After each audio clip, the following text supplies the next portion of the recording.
primera comunicación que está incluida en el paquete de documentación que le enviamos al presidente el mismo día de su juramentación, que busca que le instruya al Departamento de Justicia el que solicite dejar sin efecto la petición de acudir al Tribunal Supremo de los Estados Unidos reclamando el caso del pueblo de los Estados Unidos contra Baello, que no es otra cosa que el proyecto para el Seguro Social Suplementario. Esta medida de la administración Biden, pedirle a la justicia que deje sin efecto, ¿verdad?, esa petición de ser titular del Supremo. Ese proyecto está hoy en el Supremo de los Estados Unidos y pudiera significar que se quedaría válido la resolución del Tribunal de Circuito y el Tribunal de Distrito Federal, que dispone que los puertorriqueños y que la isla puede beneficiarse del Seguro Social Suplementario. Esto para nosotros es bien importante por lo que representa en términos económicos, en términos de nuestras personas de mayor edad. Y en ese sentido no hemos recibido todavía la respuesta, pero fue parte de lo que el presidente esbozó como parte de su campaña. Y había manifestado que estaba en contra de que se discriminara a Puerto Rico en este sentido. Esa fue nuestra primera comunicación. La segunda, el que se incluyera el proyecto de manufactura y de incentivos a la manufactura, ahora tomando como base la nueva orden ejecutiva del presidente sobre Buy America, que permite en este caso incluir no solamente el desarrollo de vacunas, tecnología, sino también incentivos contributivos para empleo, propiedad, venta de productos y comercio entre Puerto Rico, y nos permitiría posicionar a la isla en la jurisdicción americana para atraer compañías de manufactura del resto del mundo. Esto es una medida bipartita que le hemos seguido añadiendo contenido, obviamente para aumentar el tiempo en que estas patentes pueden utilizarse, el proceso de investigación, también el proceso para que las agencias federales se comprometan a comprar los productos que se manufacturen en aquellas jurisdicciones donde se haya aprobado este incentivo. Y la última comunicación, y es algo de lo que quiero hablarles a ustedes, que son medidas para manejar la pobreza extrema en Puerto Rico. Quiero hacer referencia a lo que es el Child Tax Credit o el crédito por menor y el Earned Income Tax Credit o el crédito por trabajo. Estas dos piezas legislativas que hemos radicado también son bien importantes, y la razón por la que los discutimos hoy es porque ciertamente ya estamos en conversaciones con el Departamento del Tesoro Federal y se está redactando, ¿verdad?, una medida por parte de la administración que entendemos debe contener estas disposiciones. Y quiero empezar a explicar algunas de ellas. Este proyecto que nosotros hemos radicado con el endoso del congresista demócrata por Florida, Darren Soto, el proyecto de la Cámara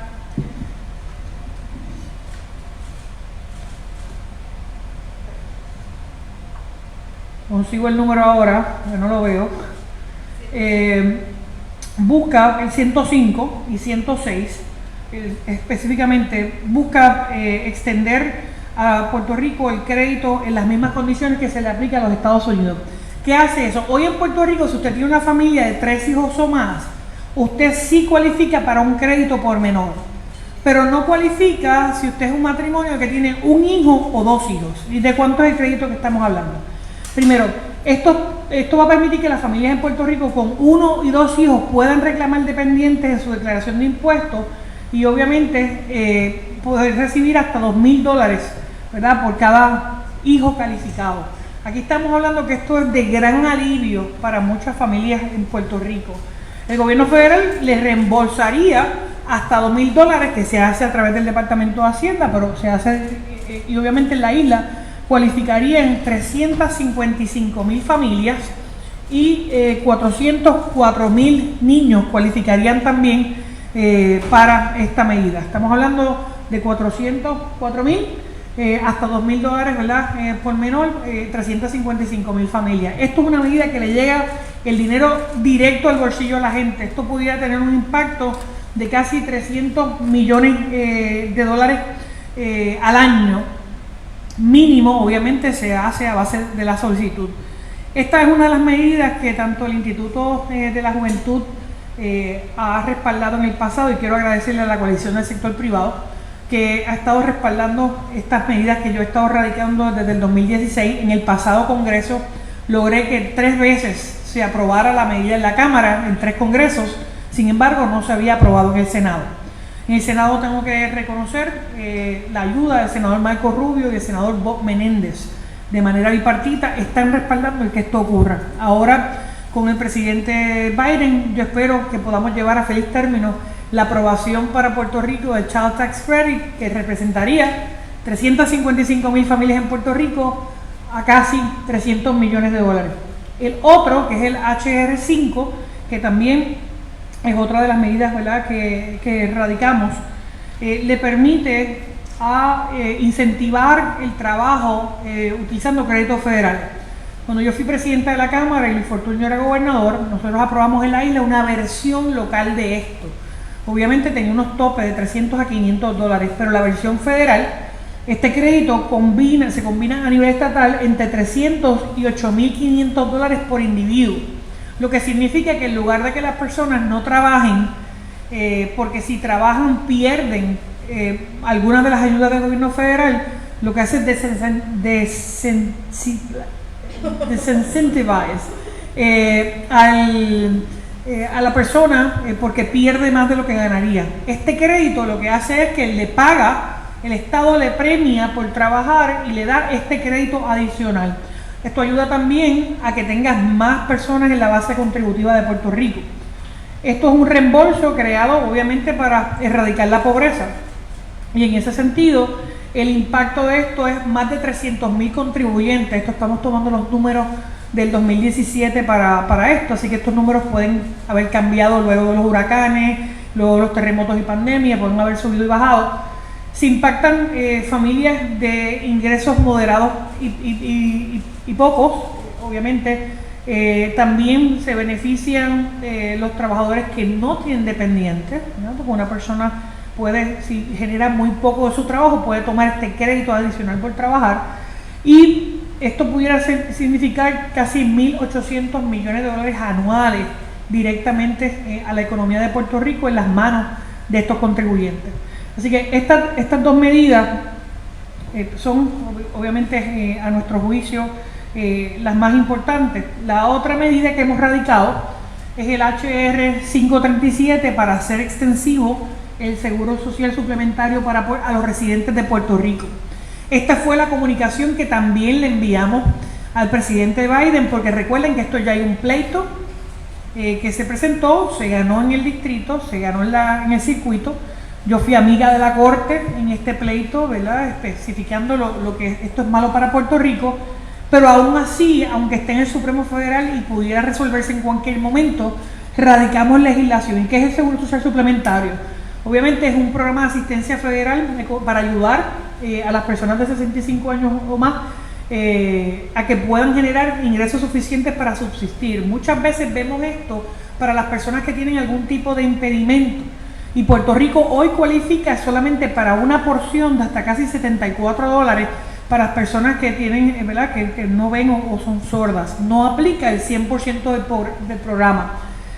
Solamente cualifican personas de 65 años o más, bajo nivel de pobreza o con impedimentos o con condiciones especiales. Tienes menores de 20 años o 22 años que tienen condiciones especiales o con impedimentos, como cáncer, parálisis cerebral, síndrome de Down, esclerosis, entre otras condiciones que pudieran cualificar sin tener el requisito de los 65 años. También esto pudiera estar impactando entre 354,000 puertorriqueños, así que estamos hablando, si se fijan, entre estas 3 medidas tomamos gran parte de la población, porque generalmente van a ser las mismas personas, los que están bajo los niveles de pobreza, familias y niños, y familias de más de 2 niños. El impacto económico de este proyecto de Seguro Social Suplementario ronda entre 1.500 y 1.800 millones de dólares al año. Y la gran diferencia es que estos fondos no le llegan al gobierno de Puerto Rico. Estas 3 medidas van directamente al bolsillo del individuo. Por eso es que es tan importante la aprobación de la misma, porque aquí no escuché que le llegue al gobierno. es que esto le llega un cheque a la familia por seguro social, por child tax, crédito por familia y el crédito por trabajo. Esta legislación obviamente lo que hace es fomentar el trabajo, lo que hace es sacar a nuestros niños y a las mujeres de la pobreza. Por eso para mí son las medidas más importantes y las primeras que hemos radicado en este término. Yo quiero en ese sentido, ¿verdad?, reconocer, además de las personas que ya he mencionado, que el programa del Seguro Social Suplementario, quiero darles un ejemplo. En el caso de Puerto Rico, el máximo de beneficios que promueve el programa son $794 individual, debo decir por mes, por individuo, o $1,191 mensuales por pareja. Para el 2019, un beneficiario promedio había recibido $551 mensuales o $655 para personas con discapacidades. Nada de esto aplica a Puerto Rico. O sea que hoy nuestra gente no se beneficia de esto. Una familia pobre hoy en la isla tiene que hacer malabares para pagar su agua, su luz, su teléfono, su casa, sus alimentos, sus terapias, los copagos de medicamentos, aun cuando tengan Medicare. Y sin embargo, si se mudan a un estado, tienen el 100% de estos beneficios, que pudiera representar de $550 a $794 mensuales. Esto le cambia la vida a un viejito en nuestra isla, le cambia la vida a cientos de padres, de niños con condiciones, con impedimentos, con síndrome de Down, con paralesía cerebral. Esto atiende de verdad a la población más vulnerable de Puerto Rico. Padres que tienen que quedarse en sus casas para poder cuidar a sus hijos. Padres que tienen que quedarse en sus casas para manejar condiciones de salud que de otra manera no tienen un respiro para poder manejar. Y esto, a mi juicio, es lo que debe ser justicia para todos estos padres, para que puedan tener los elementos básicos de cómo echar para adelante a sus familias. Por eso a mí me toca tanto esta legislación, por eso la empujé en estos pasados 3 años, la logramos aprobar en la Cámara, faltaba el Senado y entiendo que ahora es el momento para que se incluya. Le he pedido a la Casa Blanca que incluya el crédito por menor, el crédito por trabajo y el seguro social suplementario en su paquete de legislación. Ya recibí llamadas del Tesoro, donde están confeccionando parte de estas medidas, y no descartaría que pudiéramos estar viendo las mismas como parte de un paquete de administración en las próximas semanas. Según el informe del GAO en Puerto Rico, si se aplica el seguro social suplementario, los puertorriqueños recibirían $1,500 a $1,800 millones al año, con un impacto de más de 354,000 puertorriqueños. La Administración de Seguro Social Federal preparó un informe donde dice que de aplicarse esto a Puerto Rico, el gobierno federal tendría que poner entre 1.8 y 2.4 billones por año por los próximos 10 años. Y obviamente esto habla de la cantidad significativa de ciudadanos que viven en Puerto Rico y que no cualifican simplemente por nuestro seguro, por nuestro zip code. Le estoy haciendo, ¿verdad?, una referencia donde estamos con eso. En el caso de la medida para el seguro social suplementario, cuento con la coautoría, ¿verdad? Se unieron a mí el congresista demócrata por Nueva York, Richie Torres, la congresista demócrata por Virgin Islands, Stacey Plaskett, la congresista republicana por Samoa, Radewagen, y el congresista demócrata por Florida, Darren Soto. Así que esto es algo, obviamente, que yo estoy convencida de que lo vamos a estar viendo. Ahí tienen parte de las iniciativas, y quiero aprovechar para darles un update de cosas que debemos estar viendo estas próximas semanas, ¿verdad?, a nivel del Congreso. Mañana martes el Senado debe estar viendo el nombramiento del nominado a secretario de Educación Federal, puertorriqueño Cardona. Esperamos, ¿verdad?, obviamente, que pase esa nominación. También el Comité de Transportación e Infraestructura, de la que soy parte en este nuevo Congreso. Estoy bien contenta de haber sido asignada nuevamente al Comité de Transportación e Infraestructura, donde he podido conseguir mucho dinero para la FEMA, Cuerpo de Ingenieros, entre otros. Vamos a estar haciendo unas vistas para los empleados de transportación y pasajeros de líneas aéreas, ferries, vehículos y trenes con esto del COVID.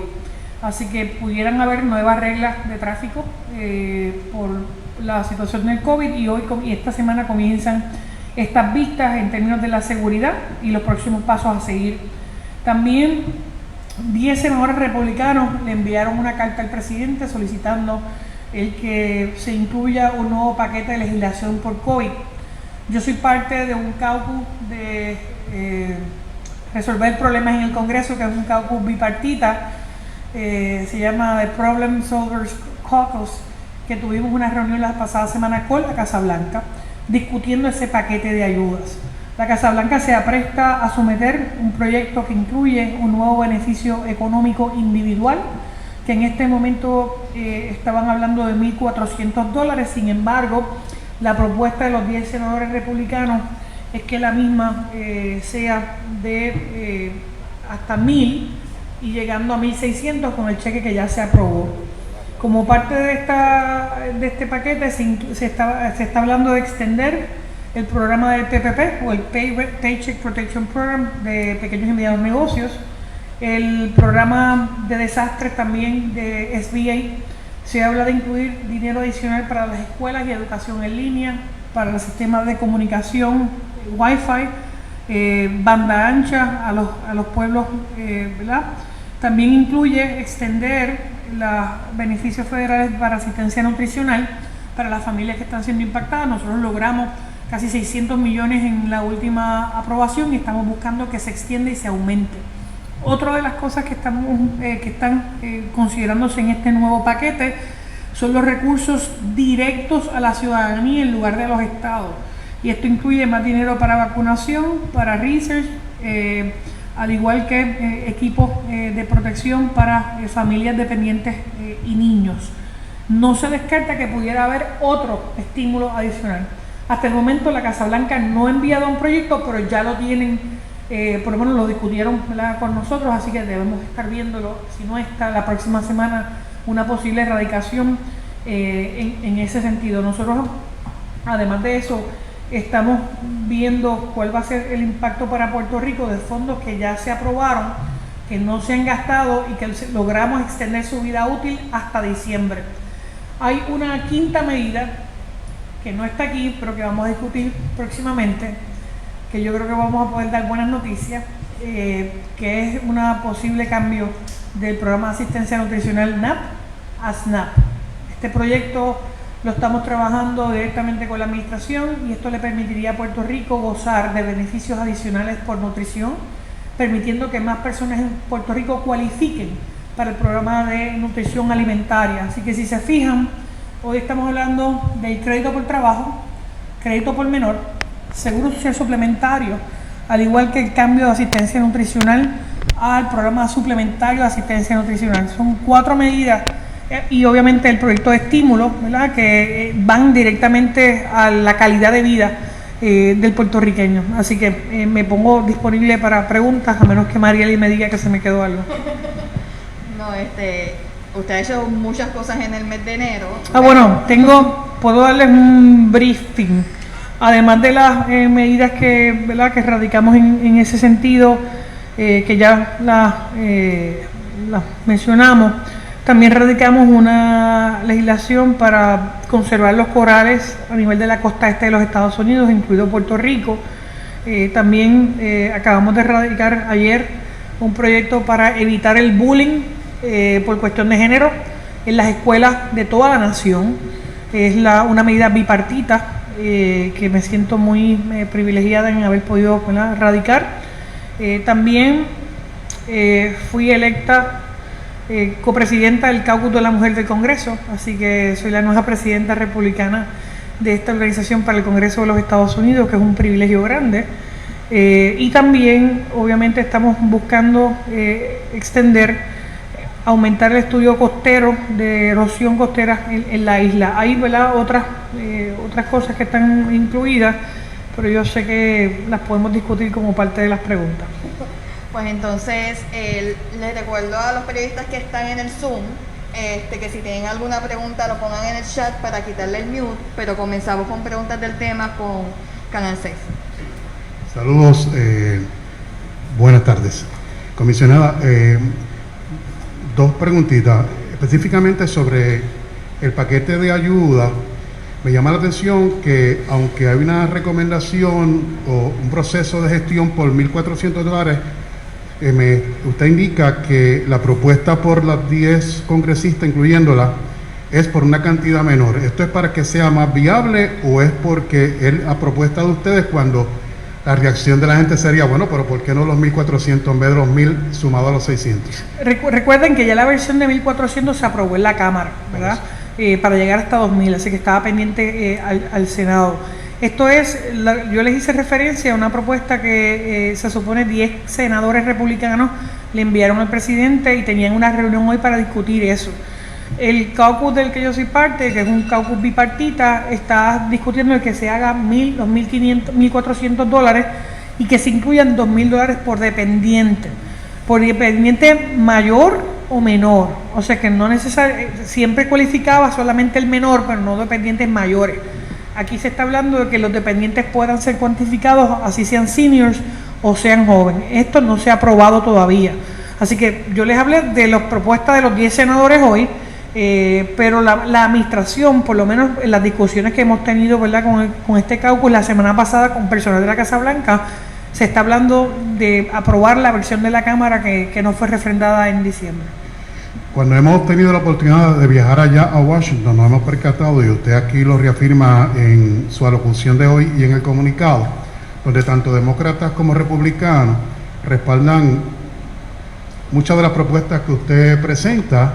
Pregunto, ¿esta armonía, aún habiendo el cambio a nivel de presidente de los Estados Unidos, sigue estando y sigue siendo esa misma fortaleza de apoyo a la propuesta, inclusive al reclamo de estadidad?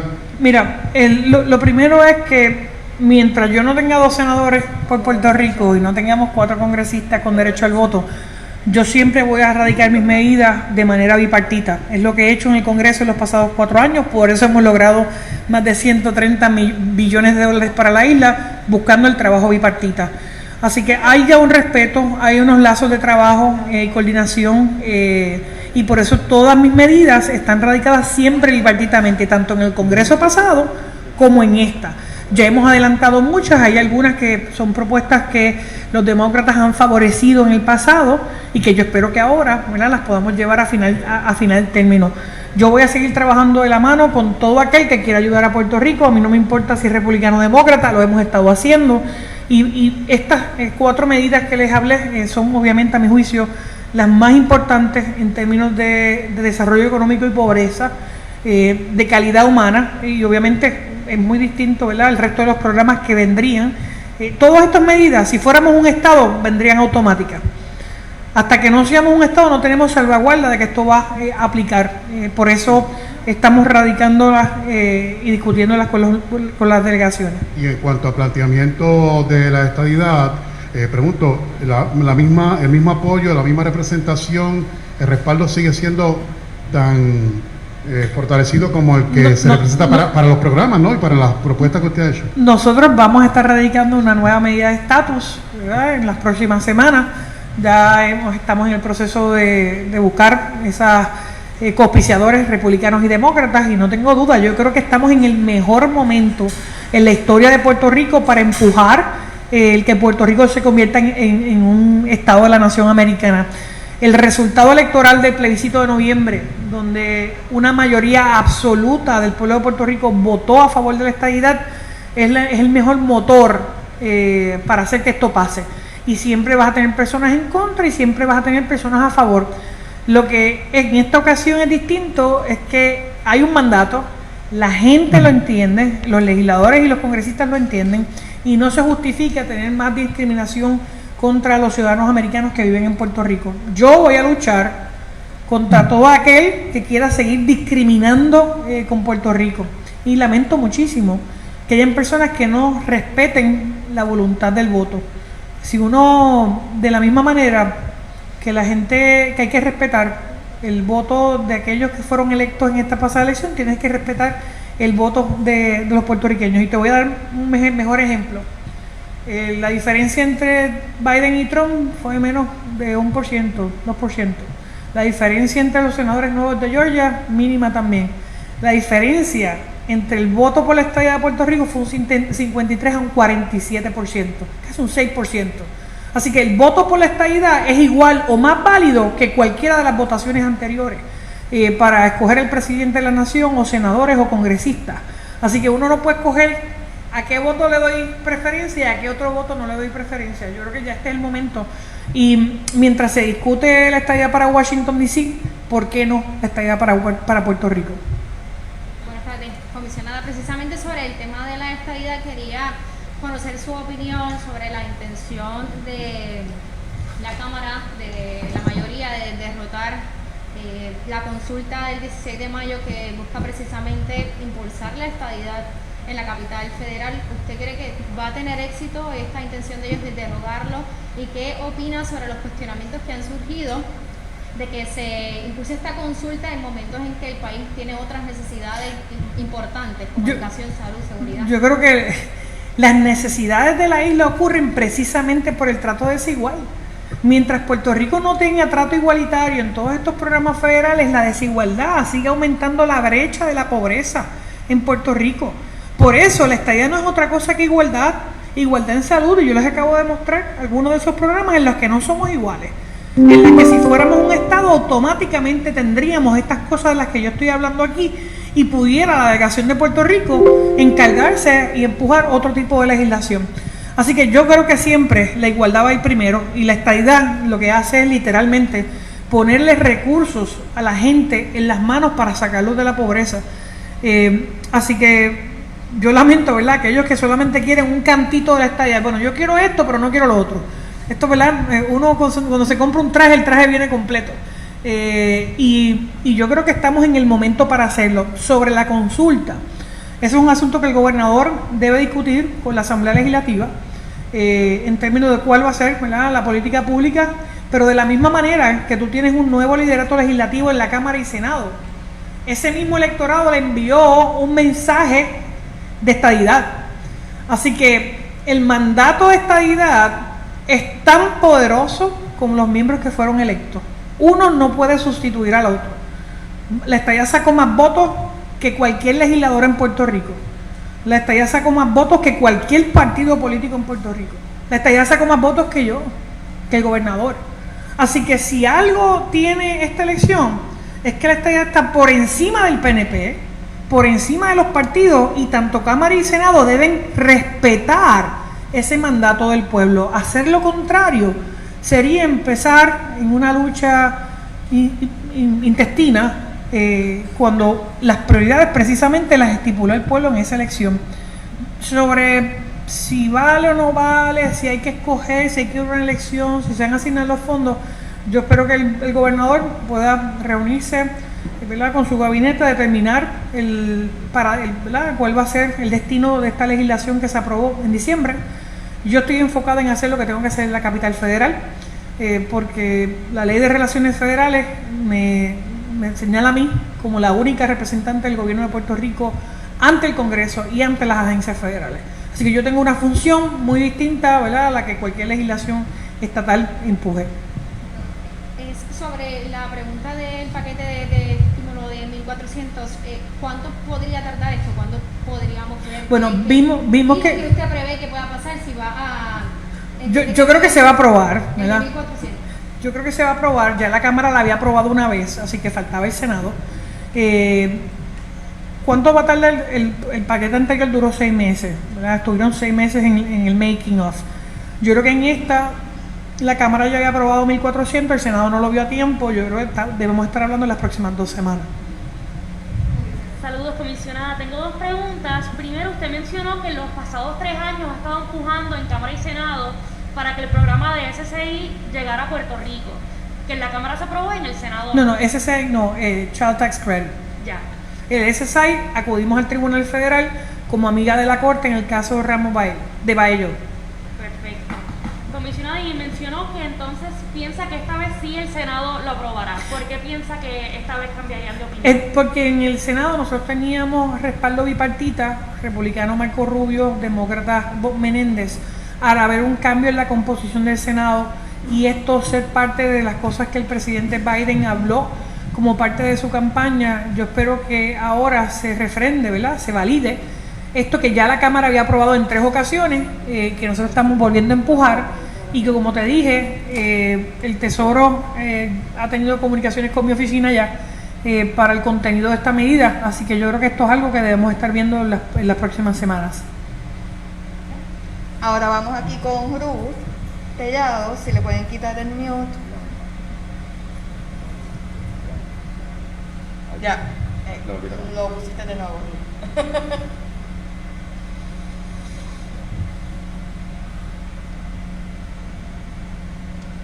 Ya, ahora. Sí, muy buenas tardes. Mis dudas pues son mis preguntas pues son más bien acerca del incentivo al trabajo. Dijo que el crédito pues combina crédito estatal y crédito federal. Primero quisiera saber a cuánto asciende el crédito estatal y a cuánto asciende el crédito federal por individuo.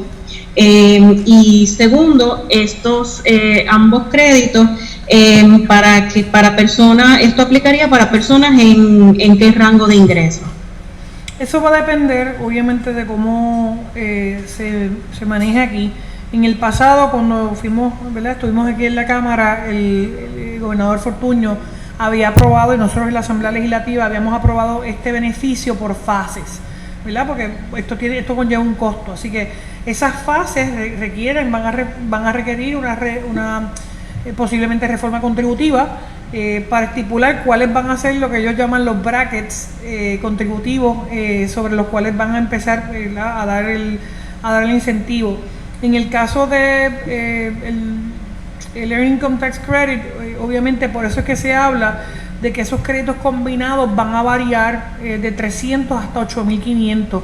¿Y por qué ese range tan grande? Precisamente porque va a depender de cuáles van a ser la negociación contributiva. Acuérdate que nosotros en términos federal podemos hacer la legislación, permitir que Puerto Rico aplique, pero va a necesitar, como quiera, modelar los números por el Departamento de Hacienda, verificarlos con la base contributiva, revisar también cuál va a ser la establecida, por ejemplo en el 2019, que fue la última, y cuántas personas se estarían impactando. Con los números que nosotros tenemos del 2017 pudieran ser 300.000 contribuyentes, pero ciertamente el Departamento de Hacienda tiene que sacar los números nuevos a base de la gente que radicó planillas en el último, ¿verdad? Año fiscal. Esto va a conllevar que el gobierno de Puerto Rico también haga su inversión, pero volvemos, es más lo que Puerto Rico gana, es más lo que la gente gana que lo que el gobierno va a tener que invertir, porque vas a tener gente trabajando, que es la gran diferencia. ¿Algo más? Sería todo, gracias. Cómo no. Ahora vamos con Eva Llorens. Eva, ahora, ¿ya estás lista, Eva? Sí, muchas gracias, comisionada. Perdona que sea repetitivo en algunas. Tengo 2 preguntas más bien. La primera pregunta que tenía era sobre si usted prevé que en este Congreso se vaya a trabajar alguna propuesta para eliminar la ley federal. Y la segunda pregunta que tenía era, porque no entendí, usted habló algo también de manufactura, y quería preguntarles qué ha pasado con la propuesta de Trump, que era para traer manufactura de Asia, debido a toda la situación del COVID, si eso se le va a dar seguimiento en este Congreso o si eso quedó atrás. Voy a empezar por la última y me clarifican las primeras preguntas que estaban como mezcladas y no las copié clara, quizás no te escuché bien. Sobre el incentivo a la manufactura, nosotros volvimos otra vez, ¿verdad?, con la radicación de la medida contributiva, ¿verdad?, para traer la manufactura. Le enviamos una comunicación al presidente, le voy a pedir a Marieli, ¿verdad?, que te envíe copia de la misma. Le estamos añadiendo elementos nuevos que han sido discutidos tanto con personal de la Casa Blanca como con lo que ha estado ocurriendo con el desarrollo de la pandemia. Así que hay unas cosas que ya están operando por orden ejecutiva, que los empezó obviamente el presidente Trump, pero ahora queremos, ¿verdad?, que se apruebe la parte contributiva. Hay cosas que se pueden hacer por órdenes ejecutivas como empezó Trump. Así que aquí de lo que estamos hablando es de maximizar eso. No se quedó tengo que decir, se aprobó la orden ejecutiva del presidente y hasta ahora pues, eso no ha cambiado. Y la otra pregunta que tenía es si usted prevé que vayan a haber enmiendas a la ley federal promesa. Como usted sabe, pues siempre hay discusiones entre el gobierno y la Junta en torno a la jurisdicción de cada cual. Y quería saber si eso estaba en el tintero, porque en el cuatrienio pasado pues no se llegó a nada. Yo sé que el Congreso es bien difícil llevar a cabo estas cosas. ¿Cómo usted lo ve? Tuve reunión la semana pasada con miembros del comité, tanto del grupo demócrata como del grupo republicano. Se prevé que para marzo va a haber una vista de estatus en el Congreso.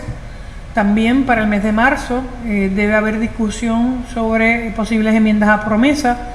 El presidente del comité me envió un borrador de proyecto de enmiendas a la ley promesa que nosotros estamos evaluando. Si se pudiera hacer de manera bipartita, yo creo que sí, que pudiera haber grandes posibilidades de que esto se enmiende. De ser exclusivamente partidista, pues lamentablemente yo no veo que se apruebe aún, ¿verdad?, con un senador que pudiera pasar por un voto, porque esto fue una medida bipartita. Así que yo estoy en la disposición. Las conversaciones que tuvimos la semana pasada van en la dirección de aquellas cosas que aseguren las pensiones, los servicios básicos del gobierno. Yo voy a estar en disposición de respaldarlas. Así que es algo que estamos en este momento evaluando, el borrador de proyecto que nos sometió el chairman del comité. ¿Hay algo, perdone que le pregunte, hay algo en ese proyecto que tenga que ver con quizás limitar el poder de la Junta me parece que sí, que sí, pero quiero poder tener la delimitación correcta de cuál sería el impacto de esa limitación. Ok, gracias. A ti. Esas eran todas mis preguntas. Gracias, Eva. Ok, no veo que tengan más preguntas. Brenda de vocero, quítale el mute para que pueda hacer la pregunta. Ya. Todavía está en mute. Está escogida, pero está... Ahora. Saludos, comisionada. Básicamente mi pregunta es, ¿cuánto significaría, ¿verdad?, la diferencia del programa NAP a SNAP económicamente? ¿Cuánto sería esa diferencia? Nosotros, obviamente, esto es material de discusión según estamos hablando, pero en términos, nosotros tomamos, para darle un ejemplo, Puerto Rico recibe 1.2 billones de dólares al año en el programa NAP. Con las emergencias nosotros hemos pedido y se nos han dado casi 600 millones adicionales. Estaríamos hablando que pudiera llegar a los 2 billones de dólares mínimo. El número exacto pues obviamente es parte de la discusión, es parte de una métrica bien sencilla que te voy a dar el ejemplo. Como Puerto Rico no tiene suficiente dinero para repartir, le limita la distribución de estos fondos solamente a las personas más pobres y más vulnerables de Puerto Rico, porque como no recibimos el 100%, pues esos 1.200 millones se le dan exclusivamente a la gente de menores ingresos. Sin embargo, no significa que no haya necesidad. Tú tienes personas, por ejemplo, seniors, que sí tienen mucha necesidad. Si recibiéramos eso completo, además de recibir más dinero, más personas pudieran cualificar para el programa, que hoy está cerrado y limitado. Con mucho gusto te envío con Natalia Gandía el detalle de la información, porque estos números se están revisando. Estamos hablando de 30 a 50% más de lo que estamos recibiendo actualmente. Ok, gracias. A la vuelta. Veo que no tienen más preguntas de otros temas en el Zoom. ¿No? Y ustedes tampoco. Pues vamos con noticias. Adelante. Comisionada, en el día de hoy salió a relucir que el secretario del Departamento de Educación básicamente dijo que se rindió con la plataforma para solicitar desempleo. Después de que usted... Para. ¿Cómo es? Departamento del Trabajo, ¿lo dije bien? No, dijiste educación. Mira, tengo la conferencia en mi mente, disculpa. No, educación es otro tema. Empieza otra vez. Comenzamos. El Departamento del Trabajo, ajá, en la plataforma para solicitar desempleo, pues básicamente informó que se están abriendo para que personas envíen propuestas para realizar la plataforma básicamente se rindió en esta plataforma del desempleo y entonces usted, ¿verdad?, ha estado trabajando para traer fondos para Puerto Rico en este tema, así que me gustaría saber su pensar ante la situación. Se dividió, dijiste. Se rindió. Ya la plataforma quedó. Exacto, la plataforma no está. Ah, ok. Están buscando actualizar la tecnología. Exacto. Gracias. Todos sabemos que cuando el programa originalmente llegó a Puerto Rico, la obsolescencia de las tecnologías tanto en el Departamento del Trabajo como en Hacienda dificultaron y literalmente prolongaron el que se le pudiera emitir los pagos a los beneficiarios. Eso fue una discusión que tuve con el último secretario, que creo que ha sido más eficiente que el anterior. Y yo creo que el que Puerto Rico, que este departamento fuera rehén de un solo supidor, también hace eso, ¿verdad?, mucho más difícil. Yo creo que el mejor ejemplo es cómo Hacienda ha podido manejar esto de manera más rápida, más asertiva, y tengo que felicitar al secretario de Hacienda, y creo que lo que el secretario del Trabajo quiere hacer es lo mismo, no tener que ser víctima de que un programa sea tan rígido que no le permita ser flexible cuando se aprueban estos tipos de fondos. ¿Por qué? Porque ahora mismo se ha aprobado esto en 3 ocasiones, pero posiblemente se extienda este programa en algunos meses y tendrías que tener otra plataforma. Yo creo que la manera en que las plataformas tecnológicas del gobierno sean más accesibles, más flexibles, van a permitir el desembolso mayor de los fondos, porque al final del camino la gente que está llenando para ese beneficio son gente que está sin trabajo, así que dependen de esto para poner la compra en su mesa, y por eso el sentido de urgencia tiene que ser tal de no quedarnos con lo que tenemos si lo que tenemos no funciona. A ti. Culminamos. Gracias, cuídense mucho.